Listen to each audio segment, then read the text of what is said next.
डर और रहस्य की दुनिया में आपका स्वागत है। हिंदू टाइम स्टोरीज, जहां हर कहानी है खौफनाक। नमस्कार। आज के इस विश्लेषण में हम एक ऐसी सच्ची और रोंगटे खड़े कर देने वाली घटना पर बात करेंगे जो लखनऊ शहर से सामने आई है। इस घटना के केंद्र में 4 दोस्त हैं: अनिरुद्ध, हर्षित, नितिन और कार्तिकेय। देखिए, ये सिर्फ दोस्त नहीं थे, ये बचपन के पक्के साथी थे। इनकी जिंदगियां आपस में इतनी गहराई से जुड़ी थीं, मानो हम कोई बेहतरीन एनिमेशन फिल्म देख रहे हों। बिल्कुल एक एनिमेशन की तरह, जहां हर एक फ्रेम, हर एक मूवमेंट बिल्कुल सटीक और सिंक में होता है ना? इनका उठना, बैठना, स्कूल जाना, सब कुछ उसी परफेक्ट एनिमेशन की तरह एक लय में था। लेकिन फिर एक ऐसी घटना घटी जिसने इस पूरी लय को, इस पूरी कहानी के खूबसूरत फ्रेम्स को हमेशा के लिए बिखेर कर रख दिया। तो ये सब शुरू कैसे हुआ? दरअसल ये घटना उनके कोचिंग सेंटर के ठीक पीछे स्थित एक पुराने अधूरे प्रोजेक्ट से शुरू हुई। लगभग 20 सालों से बंद पड़ा एक वीरान इलाका। सोचिए, एक ऐसी जगह जहां समय जैसे रुक सा गया हो। अब उन खंडहर हो चुके घरों के बीच एक खास घर था जिसने कार्तिकेय के दिमाग पर पूरी तरह कब्जा कर लिया था। बाकी घरों में तो सिर्फ मलबा था, लेकिन इस घर के बाहर एक जंग लगी हुई पुरानी कार खड़ी थी और कुछ टूटा फूटा फर्नीचर पड़ा था। मतलब ये देखकर साफ लगता था कि यहां कभी कोई रहता था और फिर अचानक अपना सब कुछ छोड़कर बस गायब हो गया। अब आप ही सोचिए, ऐसा रहस्य किसी को भी अपनी ओर खींचेगा ना? और कार्तिकेय के साथ भी यही हुआ। उसकी उत्सुकता हर दिन बढ़ती ही जा रही थी। अब ये जो उत्सुकता थी ना, इसने जल्द ही एक बहुत ही खतरनाक योजना का रूप ले लिया। जाहिर सी बात है, अगर वे माता पिता से इस वीरान जगह के बारे में पूछते तो उन्हें डांट ही पड़नी थी। सच बोलकर जाना तो बिल्कुल नामुमकिन था। तो इन्होंने क्या किया?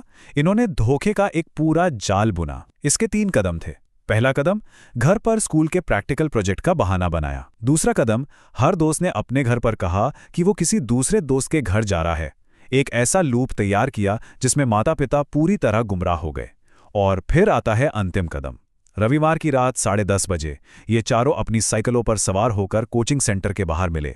बस यही वो पल था जब उन्होंने तय कर लिया था कि अब इस अनजान सीमा को पार करना ही है। कहते हैं ना कि प्रकृति और हालात अक्सर हमें किसी बड़े खतरे से पहले आगाह जरूर करते हैं, लेकिन यहाँ इन चारों ने उन स्पष्ट चेतावनियों को पूरी तरह अनदेखा कर दिया। देखिए, पहली चेतावनी तो उनके माता पिता की वो डांट ही थी जो उन्हें उस इलाके से दूर रहने के लिए पड़ती थी। लेकिन असली खौफ तब शुरू हुआ जब वो उस बिना ताले वाले गेट के पास पहुंचे। मौसम बिल्कुल सामान्य था, लेकिन उस गेट पर एक अप्राकृतिक, जमा देने वाली ठंडी हवा का झोंका महसूस हुआ। और जैसे ही उन्होंने अंदर कदम रखा, दृश्य अकल्पनीय था।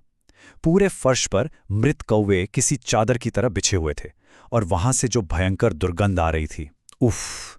अनिरुद्ध तो डर के मारे बुरी तरह कांपने लगा था।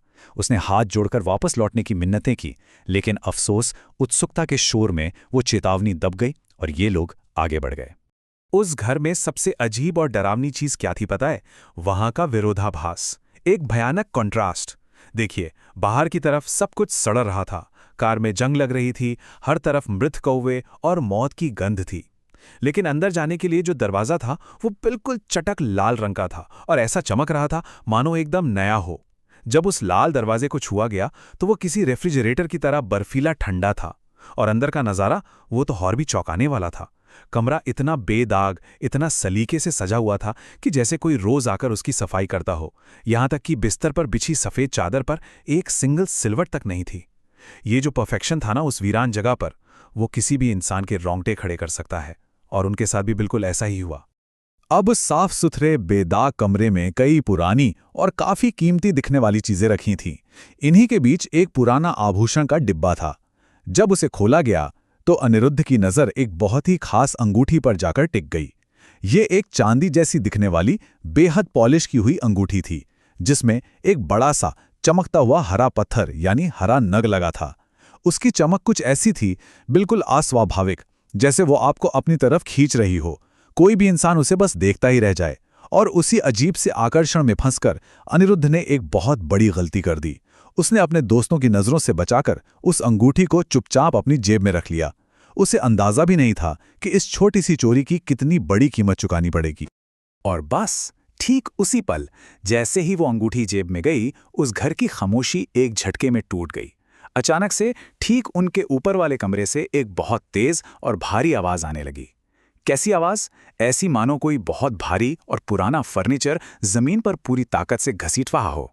अब आप सोचिए, वो एक वीरान घर था, दशकों से बंद, वहां किसी इंसान के होने का कोई चांस ही नहीं था।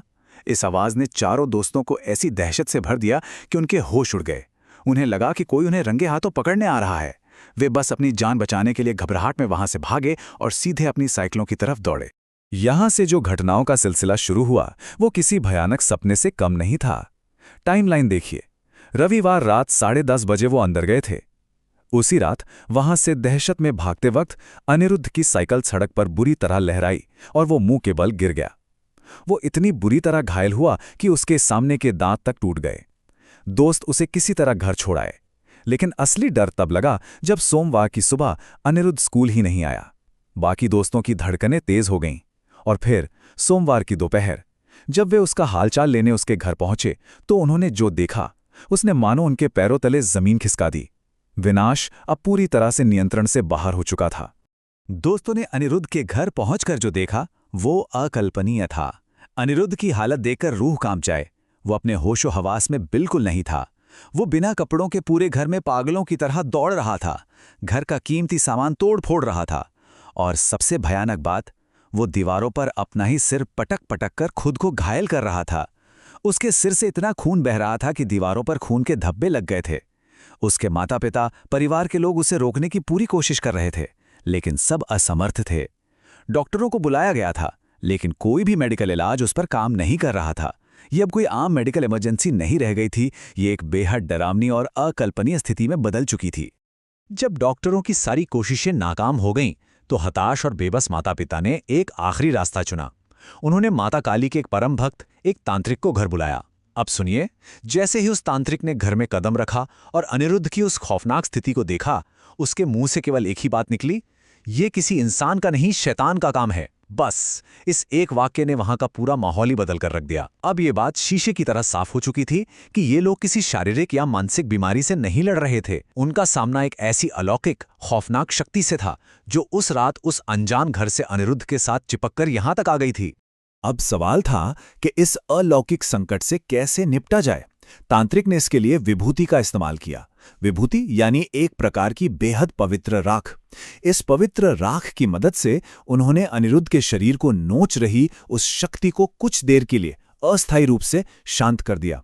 और फिर जब तांत्रिक ने अनुष्ठान शुरू किया और उस शक्ति से संवाद किया, तो एक रोंगटे खड़े कर देने वाला रहस्य सामने आया। पता चला कि अनिरुद्ध के शरीर पर प्रिया नाम की एक आत्मा ने कब्जा कर लिया था। तांत्रिक ने बताया कि अनिरुद्ध उस वीरान जगह से कुछ ऐसी चीज अपने साथ उठाकर ले आया है जिससे इस आत्मा का बहुत गहरा जुड़ाव है।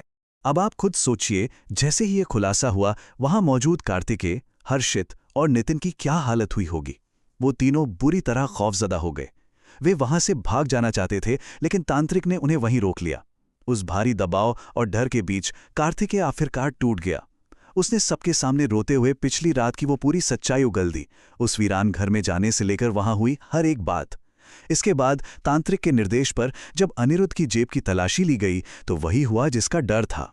वो हरे नग वाली अस्वाभाविक रूप से चमकती हुई अंगूठी उसकी जेब से बरामद हुई। वो अंगूठी ही इस पूरे खौफनाक मंजर की असली जड़ थी। अंगूठी सामने आते ही लगा कि शायद अब कोई समाधान निकलेगा, लेकिन तांत्रिक ने जो शर्त रखी वो लगभग असंभव थी। अनिरुद्ध की जान बचाने के लिए उन्हें 2 काम करने थे। पहला, उस अंगूठी को तुरंत उसी वीरान घर में वापस लेकर जाना और ठीक उसी जगह रखना जहां से उसे उठाया गया था। और दूसरा, सबसे कठिन काम, अनिरुद्ध को सुबह होने से पहले राजस्थान के मेहंदीपुर बालाजी मंदिर पहुंचाना। अब देखिए, लखनऊ से रात भर में बाय रोड मेहंदीपुर बालाजी पहुंचना ज्योग्राफिकली या यूं कहें कि व्यावहारिक रूप से लगभग नामुमकिन था। अनिरुद्ध की मां इस बात से पूरी तरह टूट गईं। उनकी हताशा की कोई सीमा नहीं थी। उन्होंने रोते बिलखते हुए तांत्रिक से हाथ जोड़कर मिन्नतें की कि वो उन्हें कहीं दूर न भेजें, बल्कि यहीं रहकर कोई स्थानीय अनुष्ठान करके उनके बेटे की जान बचा लें। एक मां के उन आंसुओं और विनती को देखकर तांत्रिक ने स्थानीय स्तर पर ही अनुष्ठान शुरू करने का फैसला किया। लेकिन वो जो शक्ति थी, वो इकाई इतनी शक्तिशाली और उग्र थी कि वो तांत्रिक के भी नियंत्रण से बाहर हो गई। मध्यरात्रि आते आते वो अनुष्ठान पूरी तरह विफल हो गया। और फिर सुबह होते होते वो मनहूस खबर आई जिसका सबको डर था। अनिरुद्ध अब इस दुनिया में नहीं रहा था। इस पूरी घटना का, इस सदमे का असर इतना गहरा था कि बाकी बचे तीनों दोस्त अनिरुद्ध के अंतिम संस्कार के बाद लगभग 20 दिनों तक अपने अपने कमरों से बाहर ही नहीं निकले। वो बस एक रात की गलती, एक पल की उत्सुकता उनके जीवन का सबसे भयानक और न मिटने वाला पछतावा बन गई थी। तो अब सवाल ये उठता है कि क्या होता है जब चेतावनियों को अनदेखा किया जाता है, जब हम अज्ञानता में या महज एक रोमांच के लिए किसी अनजान सीमा को पार कर जाते हैं। कार्तिकेय, जिन्होंने ये प्रत्यक्षदर्शी विवरण साझा किया है, उनका यही संदेश है कि कुदरत या हालात के ऐसे रेड फ्लैग्स को, ऐसी चेतावनियों को कभी भी नज़रअंदाज नहीं करना चाहिए, क्योंकि दोस्तों कुछ गलतियां ऐसी होती हैं जिनकी भरपाई फिर कभी नहीं हो पाती। ये विश्लेषण महज एक डरावनी कहानी सुनाने के लिए नहीं था, बल्कि ये एक बहुत गहरी और गंभीर याद दिलाता है कि हमारे आसपास मौजूद अनजान सीमाओं का हमेशा सम्मान करना चाहिए। इस प्रस्तुति से जुड़ने के लिए आपका बहुत बहुत धन्यवाद। ऐसे ही और दिलचस्प और विचारोत्तेजक विश्लेषणों के लिए हमारे साथ बने रहें।